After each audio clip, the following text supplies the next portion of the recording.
Alla fine di giugno l'isola di San Servolo in Laguna avrà un giardino cinese classico. Lo ha progettato un architetto di una cittadina nel sud della Cina che incantò Marco Polo e che ora è gemellata con Venezia. Sentiamo Simonetta Simoni.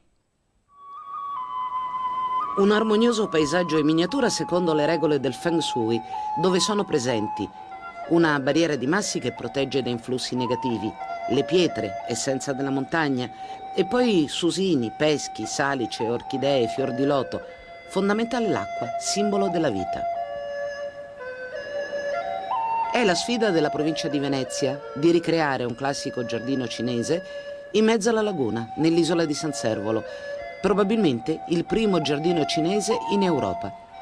Il progetto è stato affidato al maestro Ye Feng, autore di uno dei giardini più belli di Suzhou, una cittadina del sud della Cina, conosciuta da Marco Polo e gemellata con Venezia.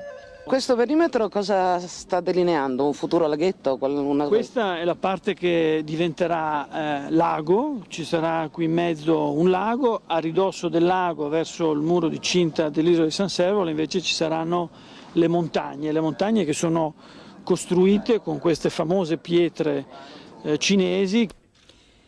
La cerimonia propiziatoria di inizio dei lavori in stile cinese con mortaretti e pacchi di soldi simbolici bruciati è stato seguito da una miriade di cinesi, francesi, spagnoli e anche veneziani.